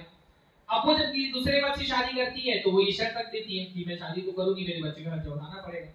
तो अगर किसी ने वो शर्त तस्लीम कर ली है तो जिंदगी में तो वो खर्चा उठाएगा, लेकिन मरने के बाद उसकी जायदाद में उसका हिस्सा नहीं बनेगा, क्योंकि वो उसकी औलाद नहीं है, उसका बाप कोई और है, तो वो हिस्सा उसका नहीं बनता है। लेकिन बहुत केसेस जैसे आते हैं जिसमें रदीफ को भी हिस्सा दिया जाता है, उसको विरासत के तौर पे हिस्सा नहीं दे सकता है। अलबत्ता अगर आदमी चाहे तो अपने माल में से उसके लिए वसीयत कर सकता है, वो भी 1/3 माल में से। तो इसी तरह से बहुत सारे केसेस में आता है मुंह बोले बेटे और बेटी को जायदाद में हिस्सा दिया जाता है। मुंह बोले और बेटी की शरीयत में कोई हैसियत नहीं है, लेकिन बहुत सारे लोग जो नए पालक होते हैं कि बच्चा नहीं हो रहा था तो किसी का दूसरे का बच्चा गोद ले लिया, तो उसको जायदाद में वारिस बना के हिस्सा देते हैं, हालांकि उसका एक फुटी कौड़ी भी हिस्सा नहीं बनता, क्योंकि मुंह बोलने से रिश्ता नहीं कायम होता है, बल्कि कोई भी गुर्बत सिर्फ जबान से बोलने से साबित नहीं होगी। वो जबान से बोलने से ना वो बेटा बन जाएगा ना ये माँ बाप बन जाएगा, बल्कि जो पर्दे के आकाम है वो भी वैसे ही जारी रहेंगे। जैसे कि एक औरत ने अगर किसी बच्चे को गोद लिया है तो बालिग होने के बाद उसको उस औरत को पर्दा करना पड़ेगा उस बच्चे से, उसके सामने नहीं आ सकती। पर्दे के आकाम से बचना है तो इतना कर सकते हैं कि उस बच्चे को बचपन में किसी ऐसी औरत से दूध पिला दिया जाए कि इससे रज़ाई रिश्ता साबित हो जाए। समझ रहे? मसलन किसी बच्चे को गोद लिया, अब अगर ये बड़ा हो गया, बालिग हो गया तो पर्दा करना पड़ेगा, तो वो औरत खुद दूध पिला दे, या फिर ये कि जैसे अपनी बहन से दूध पिलवा दे, तो बहन से दूध पिलवा देगी तो ये क्या बन जाएगी? उसकी खाला बन जाएगी, रज़ाई खाला, है ना। तो रज़ाई खाला से पर्दा जो है पर्दा नहीं है, तो सिर्फ पर्दे के आकाम खत्म हो जाएंगे, बाकी विरासत के आकाम तो वैसे ही जारी रहेंगे। उसको मुंह बोले बेटे को विरासत में हिस्सा नहीं मिलेगा, पर हमारे यहाँ तो ये होता है कि पूरा हिस्सा मुंह बोला बेटा ले लेता है। और जैसे किसी की औलाद नहीं है तो औलाद नहीं है तो फिर वही होगा, हिस्सा किसको मिलेगा? भाई बहनों को मिलेगा। तो भाई बहनों का पूरा हिस्सा मुंह बोला बेटा ले लेता, हालांकि उसका कुछ भी नहीं बना होता है उसमें। वसीयत अगर आदमी कर देगा तो उसको 1/3 मिल सकता है। हाँ, अलबत्ता जिंदगी में जो उसको दे देता है वो उसका है, जिंदगी में हदिया कर रहा है ना, हदिया उसको कितना भी कर सकता है, पर मरने के बाद वो वारिस नहीं बन सकता है। वसीयत अगर करेगा तो 1/3 की वसीयत कर सकता है, लेकिन एक नहीं 20 केसेस मुझको पता है जिसमें मुंह बोला बेटा पूरा ले लेता है, हालांकि उसका हक नहीं बनता। और हो सकता है भाई उसकी जरूरत हो, लेकिन वो हुक्म तो बता दिया जाए ना, हुक्म बता दिया जाएगा तो बाप जिंदगी में उसको दे दे, जिंदगी में दे देगा तो उसका हो जाएगा वो, लेकिन मरने के बाद उसको नहीं मिलेगा, तो मुंह बोले बेटे का हिस्सा नहीं बनता है। जल्दी में बता देता हूँ। और एक तो मसला ये भी होता है कि बाद मरतबा वसीयत की जाती है और 1/3 माल से आधा की वसीयत कर देते हैं, तो किसी भी 1/3 माल से आधा की वसीयत नाफिज नहीं की जाएगी। खासतौर पे उन मरहलों में मैंने देखा है जहाँ पर जिनकी औलाद नहीं होती, वो अपना पूरा माल बाद मरतबा वसीयत कर देते हैं। ये सही तरीका नहीं है। मस्जिद में दे देते हैं, मदरसे में देते हैं। जिंदगी में आप सदका कर सकते हैं, आप चाहे जिंदगी में पूरा सदका कर दें, पर वसीयत आप 1/3 से ज्यादा की नहीं कर सकते। ऐसे ही गलती क्या होती है, पोते, ये बात समझना चाहिए कि पोतों को विरासत में हिस्सा नहीं मिलेगा अगर मरने वाले के बेटे जिंदा है। समझे? एक आदमी मर गया, अगर उसके बेटे भी जिंदा है और कोई एक बेटा उसकी जिंदगी में मर गया था, उसके बच्चे जिंदा है, यानी पोते, तो पोतों को भी विरासत में हिस्सा नहीं मिलेगा। बेटे जो है वो पोतों को महरूम कर देते हैं। जो करीबी रिश्तेदार होता है ना, वो दूर के रिश्तेदार को महरूम कर देता है। जैसे अब्बा मौजूद है तो दादा को हिस्सा नहीं मिलेगा, अब्बा नहीं है तब दादा को हिस्सा मिलेगा। ऐसे ही अगर बेटे मौजूद है तो पोतों को हिस्सा नहीं मिलेगा। तो ये बात दादा को जिंदगी में बता दी जाए ताकि वो अगर वसीयत करना मुनासिब समझता है तो वसीयत कर ले। बहुत सारे केसेस में क्या होता है, दादा को ये बात नहीं पता होती है, उसको लगता है कि मेरे पोतों को भी हिस्सा मिलेगा, एक बेटा जो मर गया उसका हिस्सा पोतों को जाएगा, तो वो वसीयत नहीं करता, ये सोच करके कि पोतों को तो मिलेगा ही। उसके मरने के बाद चाचा लोग बोलते हैं कि पोतों को तो विरासत में हिस्सा नहीं। अब बात करता तो वो पोते बेचारे बेसहारा हो जाते, अच्छी खासी प्रॉपर्टी उनके दादा की होने के बावजूद।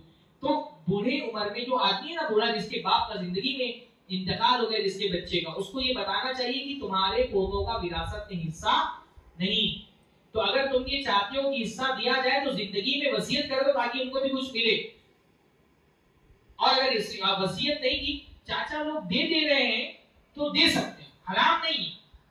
अगर चाचा लोग अपनी मर्जी से दे रहे कि चलो हिस्सा नहीं है लेकिन इसके अब्बा का इतना बन रहा तो हम दे देंगे, तो दे सकते हैं, पर वो हकदार नहीं, मतलब उसको वारिस की हैसियत से उसको हक नहीं पहुंचता है। उसको बस वो दादा की तरफ से नहीं मिल रहा है, वो चाचा की तरफ से मिल रहा है कि चाचा लोग अपने हिस्से में दे रहे हैं उसको।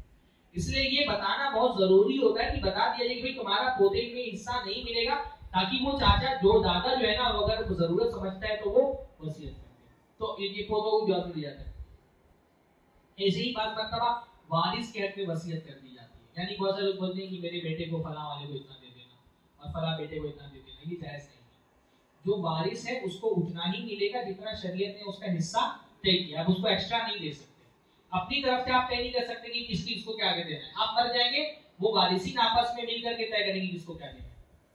वारिस के हक में ला वसीयता ले वारिसीन, वारिस के हक में वसीयत नहीं होगी, तो किसी भी तरह की वसीयत नहीं होगी।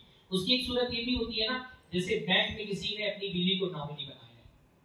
अब बैंक में मान लीजिए 2-5-10 लाख रुपए रखे हुए, अब बैंक वाले तो किसको देंगे पैसा, जो नॉमिनी है उसी को देंगे। अब नॉमिनी कौन है, यहाँ पर बीवी है, और बीवी क्या बनती है, बीवी वारिस बनेगी कि नहीं बनेगी? बीवी और शौहर तो हर हाल में वारिस बनते हैं। या बात मतलब होता है किसी बड़े बेटे को नॉमिनी बना दिया है तो बड़ा बेटा हर हाल में वारिस बनेगा। अब वो क्या करता है, जिसको नॉमिनी बनाया होता है वो पूरा माल लेके अपने पास रख लेते हैं कि अब्बा ने तो मुझे नॉमिनी बनाया, पर आपको नॉमिनी बनाया था, पर आप वारिस है ना, तो वारिस को अगर नॉमिनी बना दिया तो वारिस पूरा माल नहीं ले सकता, क्योंकि वसीयत है और वसीयत वारिस के हक में नहीं होती। तो जो बैंक से वो कैश निकाल रहा है, वो कैश उसको जायदाद की तरका में शामिल करना पड़ेगा, सामान वारिसों में बराबर बांटना पड़ेगा, पर वो अकेले ले लेता है। खासतौर पे औरतें अकेले ले लेती है पूरा। आमतौर पे लोग अपनी बीवियों को ही नॉमिनी बनाते हैं, तो बीवियां जो अकाउंट से पैसा आता है वो पूरा अपने पास रख लेती है, जायज नहीं औरतों के लिए। ये सब बारीकियां है। ऐसे ही जो है वो एक चीज ये भी होती है ना कि बगैर वारिसों की इजाजत के माल तकसीम कर दिया जाता है। यानी बहुत सारा सदका कर देते हैं कि भाई इतना माल है, अब्बा का सदका कर दिया जाए। अब्बा का इंतकाल हो गया तो अब माल अब्बा का नहीं रहेगा, ये बात नहीं है। आदमी की मौत के बाद माल उसका नहीं रह जाता है, बल्कि वो उसके वारिसों का हो जाता है। तो उसमें से अगर आप सदका करना चाह रहे हैं तो सारे वारिसों की आपको इजाजत देनी पड़ेगी। और सदका भी करेंगे तो असलन ये सदका किसके माल से हो रहा है, वारिसों के माल से हो रहा है, अब्बा के माल से नहीं हो रहा है। अलबत्ता आप अपने माल से भी सदका करें तो अब्बा की तरफ से कर सकते हैं, सदके में यहाँ पर जायज है, अब्बा की तरफ से आप सदका कर सकते हैं उनके वफात के बाद। लेकिन ये सदका अब्बा के माल से नहीं हो रहा है, ये आपके माल से हो रहा है। तो जैसे ही होता है ना, वफात हो गई, कपड़े जो है वो तकसीम कर दिए जाए, हर चीज जो है ना वो तरका होती है। इतना बयान रखें आप, घड़ी, चश्मा, मोबाइल, चप्पल, जूता, एक पेन, अगर एक बिस्किट भी उन्होंने खाने के लिए मंगाई थी वो भी क्या है, तरका है। तरका मतलब क्या होता है, जिसको छोड़ करके इंसान मर गया, तो जो भी उसने छोड़ा है वो सब तरका है। तो उसको आप अपने तरफ से किसी को नहीं कर सकते कि अपनी तरफ से आप दे दें कि चलो इतना माल मस्जिद में दे दिया जाए। वो वारिसी का माल है, जब तक सारे वारिसों में इत्तेफाक ना हो जाए उस माल में से आप सदका नहीं कर सकते। ऐसे ही एक गलती बहुत अक्सर होती है ना कि क्या करते लोग कि दो बीवियां अगर हैं किसी की कमी होती है तो उसमें क्या करते हैं आधा आधा दोनों को दे देते हैं। हाँ, ये भी तकसीम का एक तरीका है। दो बीवियां हैं तो लोग बोलते हैं इंसाफ होना चाहिए तो पूरे माल में से आधा इस बीवी को दे दिया आधा इस बीवी को दे दिया। अब इसके 2 बच्चे उसके 5 बच्चे। हाँ, फिर तो नाइंसाफी हुई बच्चों के साथ ना। बीवियों को अगर बच्चे मौजूद है तो बीवियों को 8वें में से ही दिया जाएगा। 8वां नहीं दिया जाएगा। जैसे मतलब 4 बीवियां किसी की हैं तो 8वें हिस्से में से 4 हिस्से किए जाएंगे और चारों को दिया जाएगा।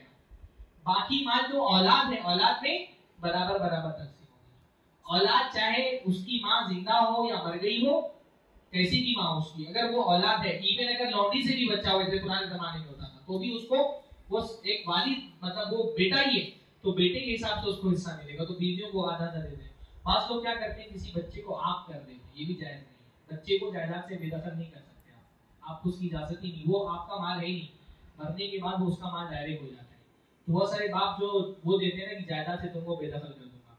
जायदाद से बेदखल करने की शरीयत में कुछ सूरतें, कहीं गुलाम है तो उसको जायदाद में हिस्सा नहीं मिलेगा। ऐसे ही अगर उसने कातिल है तो उसको मकतूल की विरासत में हिस्सा नहीं मिलेगा। यानी कोई अपने बाप को कत्ल करते कि जल्दी से विरासत मिल जाए तो फिर कातिल को विरासत में हिस्सा नहीं मिलेगा। या काफिर है तो उसको विरासत में हिस्सा हक नहीं बनता है। अगर उसको मिल जा रहा है तो वो ले सकता है पर उसका हक नहीं बनता विरासत में। तो अगर ये तीनों सूरतें नहीं है तो उसको जायदाद से बेदखल नहीं किया जा सकता है। ऐसे ही बहुत सारी जगहों पर जो है ना माँ का जेवर बेटियां अकेले रख लेती है। माएँ बोल देती है कि मेरी कंगन तो दे देना और जो है वो हार इसको दे देना और बाल इसको दे देना, तो बहनें आपस में बांट लेती हैं। जैसे बाप की जायदाद तकसीम होती है वैसे ही माँ की जायदाद भी तकसीम होगी। बहुत सारे समझते हैं बाप की जायदाद तो तकसीम होगी लेकिन माँ की जायदाद नहीं तकसीम होगी। बाप की जायदाद जैसे तकसीम होती है वैसे ही माँ की जायदाद तकसीम होगी। यानी माँ की जायदाद में भी क्या होगा, बेटे को बेटी का डबल दिया जाए। तो वो माए वही बोल देती कि जेवर फला फला को दे देना। अगर गैर वारिस को दी है, जैसे किसी पोती को दे दी है, किसी नवासी को दे दी है, तब तो उसको मिल जाएगा। लेकिन अगर अपनी बेटियों में से किसी को दिया है तो वो नहीं ले सकती है, क्योंकि वो वारिस है तो वारिस एक्स्ट्रा माल नहीं ले सकते। तो ये माए जो है ना ये अक्सर करती है। बहुत सी जगहों पर ये होता है घर तकसीम नहीं करते लोग, बोलते हैं और सारी जायदाद तकसीम कर देंगे लेकिन घर तकसीम नहीं करेंगे, क्योंकि घर जो है हम घर तकसीम कर देंगे तो रहेंगे कहाँ। यानी बेटियों को घर में हिस्सा नहीं देते। तो भाई आप कहाँ रहेंगे नहीं रहेंगे आपका प्रॉब्लम है। अगर 4 भाई हैं और घर रहने के लायक नहीं तो बेच करके बांटते हैं ना, फिर अपना कहीं रहने का इंतजाम करते हैं। तो बहन भी है तो उसके लिए बेच दो, उसका हिस्सा उसको दो या उसके हिस्से की कीमत उसको दे दो। तो जितना भी माल है वो सबका सब तकसीम किया जाएगा। मेरा इतनी बातें मेरे ख्याल से काफी है, वक्त भी मेरा हो चुका है। कोई सवाल हो तो 5 मिनट में कर सकते हैं इंशाल्लाह।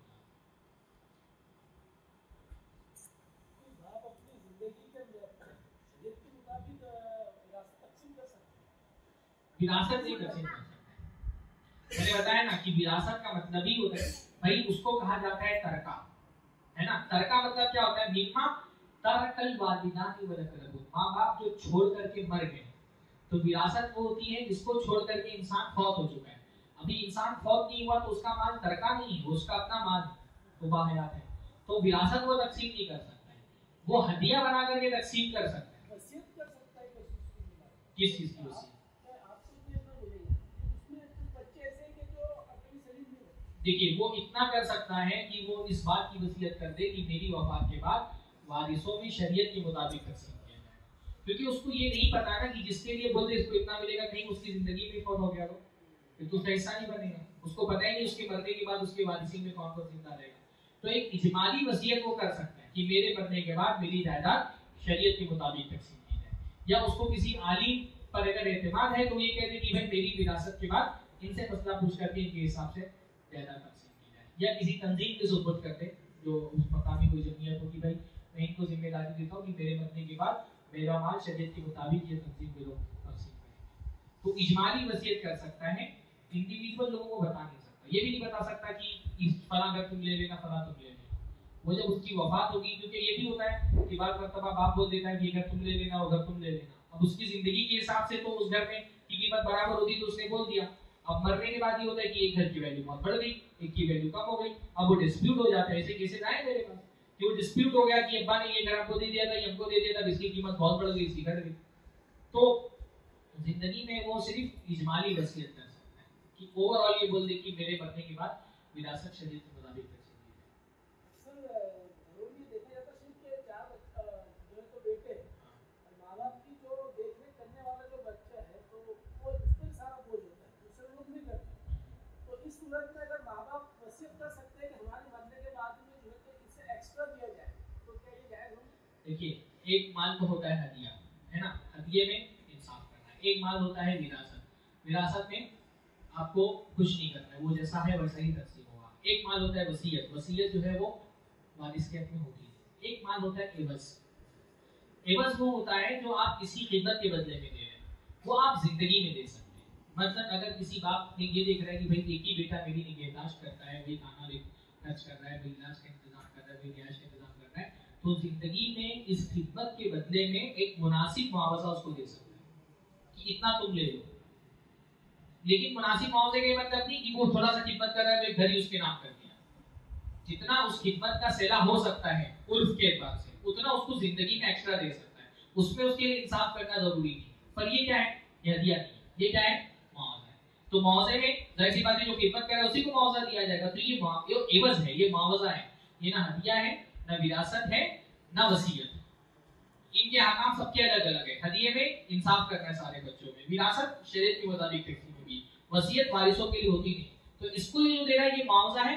मुआवजा खिदमत के बदले में जिंदगी में दे सकता है, मरने के बाद नहीं बोल सकता है।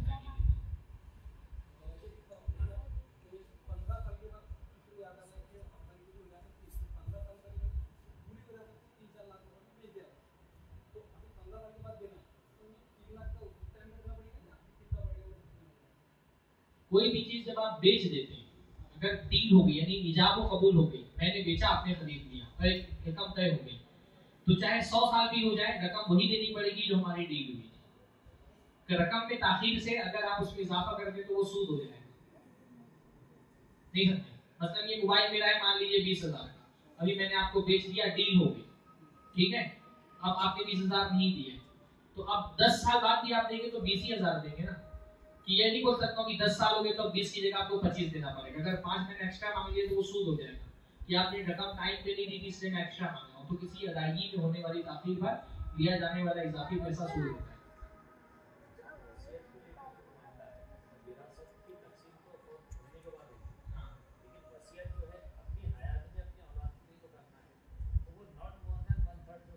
औलाद के लिए वसीयत नहीं होती, नहीं, वही तो मैं बता रहा हूँ, जो वारिस बन रहा है उसके लिए वसीयत नहीं होगी। औलाद थर्ड पर्सन के लिए जो होती है वो भी 1/3 से ज्यादा। हाँ, थर्ड पर्सन यानी जो वारिस नहीं बन रहा है, थर्ड पर्सन वही होगा। हाँ, वारिस जो नहीं बन रहा है उसके लिए वसीयत होगी। तो वसीयत औलाद के लिए है ही नहीं।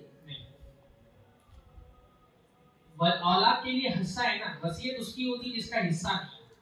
जब शरीयत ने उसका हिस्सा तय कर दिया तो आप उसके लिए वसीयत क्या करेंगे? उसको वही मिलेगा जो शरीयत ने तय कर दिया।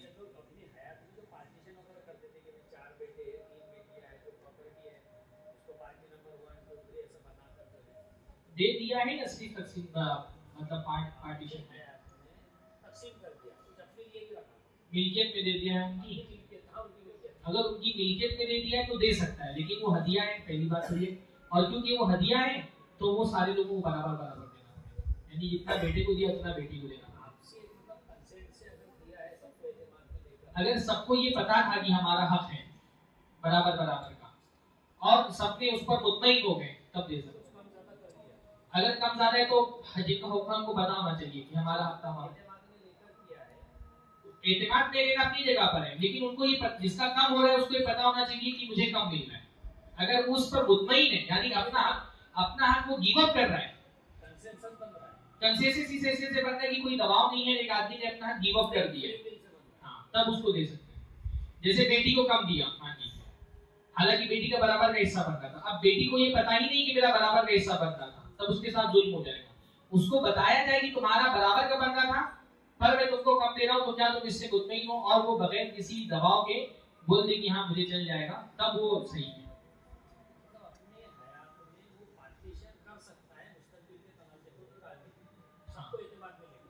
हदिया बना करके सेल्फ एक्वायर्ड और एंसेस्टर इस तरह का कोई इशू होता है? सेल्फ एक्वायर्ड और एंसेस्टर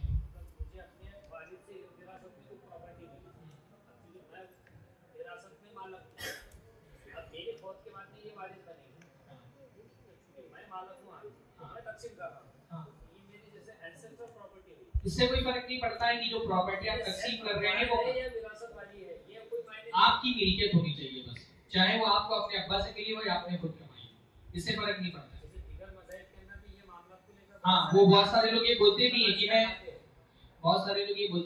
अब्बा की प्रॉपर्टी नहीं मांग रहा हूँ, दादा की प्रॉपर्टी मांग रहा हूँ। तो चाहे वो अब्बा की प्रॉपर्टी हो या दादा की, जो अब्बा की मिल्कियत में है वो अब्बा की, बस ओनरशिप आपकी लेना चाहिए, आपकी ओनरशिप है, आप उसको हदिया कर सकते नहीं मांग सकते, आप नहीं मांग सकते, वालिद हदिया दे सकते हैं आपको। नहीं मांग सकते, किसी तरह का भी हो, चाहे एंसेस्टर हो चाहे उसका सेल्फ एक्वायर्ड हो, नहीं मांग सकते, शरीयत में नहीं मांग सकते, नहीं मांग सकते जी। ह्यूमन बीट्स का ऐसे है कि अगर से बच्चा वालिद की हयात में चला जाता है तो फिर उसको उसके पोता पार्टी को जो हिस्सा नहीं मिलेगा उसके मरने के बाद, मगर उसकी ख्वाहिश की दिल कि मेरे पोता पार्टी को हिस्सा मिले, तो उसके मरने के बाद में चाचा भाई लोग बोलते कि नहीं मिलेगा, तो क्या उसकी ख्वाहिश का एहतराम नहीं किया जाना चाहिए कि उसकी ख्वाहिश थी कि उसके पोता पार्टी को ख्वाहिश की बुनियाद पर माल नहीं तकसीम होता है ना, माल तकसीम करने के लिए कोई बेस चाहिए, मसला यही है कि ख्वाहिश से माल की मिल्कियत मुंतकिल नहीं होती। मतलब मेरी ख्वाहिश थी कि मैं आपको मोबाइल बेच दूं, लेकिन जब तक मैं आपसे ऑफर और एक्सेप्ट जो अक्द होता है कॉन्ट्रैक्ट, जब तक कॉन्ट्रैक्ट नहीं करूंगा सिर्फ मेरी ख्वाहिश पर मोबाइल आपको नहीं बेचा जाएगा। तो कोई भी माल तकसीम करने के लिए शरीयत में माली मामलात में की कोई भी चीज की ओनरशिप मुंतकिल होने के लिए कोई बेस होना चाहिए, कोई कॉन्ट्रैक्ट होना चाहिए, या तो उसको बेचा हो या उसको कर्जा दिया हो या हदिया दिया हो, वसीयत किया हो, कुछ तो बेस होना चाहिए।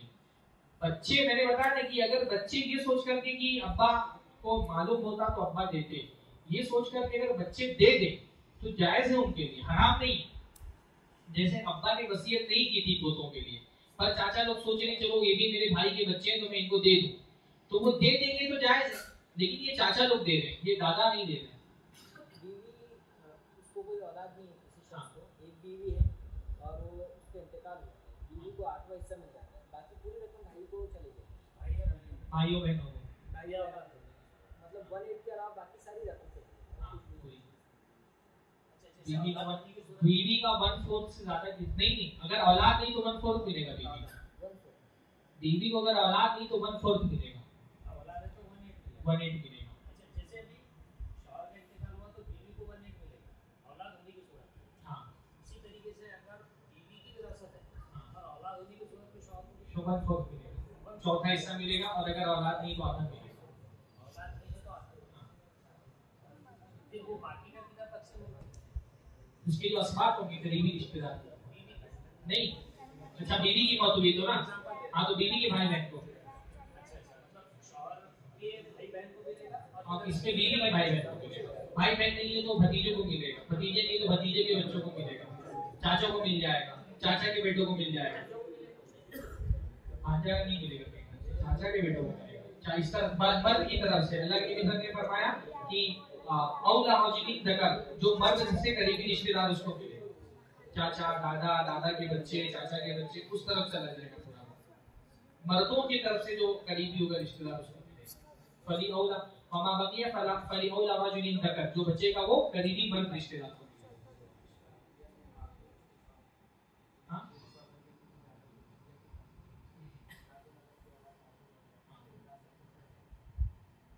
अगर कोई देखिए शरीयत में एक उसूल है, कोई भी इंसान अपना हक गिव अप कर सकता है, माफ कर सकता है। तो अगर मान लीजिए कि भाइयों में कोई माजूर है और सारे भाई इस पर मुत्तफिक हो जाए कि इसको एक्स्ट्रा दे दिया जाए तो दे सकते हैं। कोई भी अपना हक माफ कर सकता है, किसी भी तरह का कोई भी हक हो, अगर वो सामने वाला माफ करना चाहता है तो वो माफ कर सकता है। हदिया में वालिद को नहीं दिया, वो तो इंसाफ करेगा, लेकिन अगर वो अपने बेटों से इजाजत दे करके दे तो दे सकता है, बेटे का इजाजत दे दे। अलबत्ता अगर उसकी माजूरी की वजह से वो उसके नफ्ते में शामिल है तब तो वो दे सकते हैं उसको। जैसे माजूर है, वो पैसा नहीं कमा सकता है तो उसको एक्स्ट्रा पैसा देगा क्योंकि वो हदिया नहीं, वो नफा है। एक सवाल ऐसा है कि कोई शख्स के दादा जान उनका इंतकाल हो गया, 4 औलाद है, उनके पास कुछ प्रॉपर्टी थी, और वो प्रॉपर्टी जो बड़ा बेटा था तो सब अपने नाम पर तो अब्बा भी जैसे कि उनके दो वालिद थे वो मर चुके थे इंतकाल हो गए, उन्होंने किसी के नाम नहीं करवाए क्योंकि हक से जो जैसे उनके वालिद से जो मांग सकते। ठीक है, आपकी का इंतकाल हुआ, उसके बड़े बेटे ने सारी प्रॉपर्टी अपने नाम पे ले ली, तो जायज नहीं उसके लिए।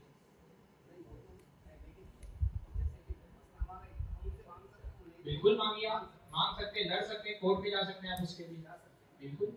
उसने अगर नाजायज तरीके से, अल्लाह के नबी ने फरमाया कि अगर कोई आदमी मेरे पास कोई मसला लेकर के आए और वो चर जबान हो, तो उसकी चर जबानी की वजह से, तेज जबान की वजह से मैं दूसरे का हिस्सा उसको दे दूं, तो वो ये समझ ली कि जहन्नम का टुकड़ा है जो मैं उसको दे रहा हूं। अल्लाह के नबी फरमाने अगर मैं भी दे दूं, लेकिन जैसे तुमने गलत शवाहिद पेश कर दी, तो मैंने, अब तो अदालत तो ये देखेगी ना कि सबूत क्या है, तो अगर तुम्हारे सबूत देकर के मैं तुम्हारे हवाले कर दूं, तो ये मत सोचो कि तुम्हारा हो गया, वो जहन्नम का टुकड़ा है जो मैं तुमको दे दूं। तो उसने जो एक्स्ट्रा लिया हुआ है ना, वो जमीन नहीं लिया, वो जहन्नम का टुकड़ा लिया, तो भाई उस पर रहम करो, उसके जहन्नम का टुकड़ा निकालो।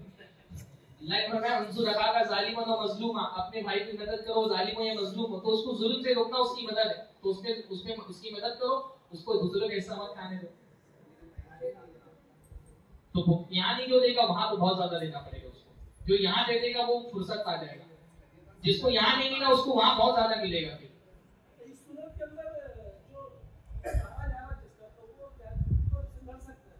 पहले भी फरमाया मन कुतिला दूना माल ही फहुवा शहीद, आदमी अगर अपना माल हासिल करते हुए मार भी दिया जाए तो वो शहीद है, तो उसका हक है, वो तो लेगा वो लड़ करके।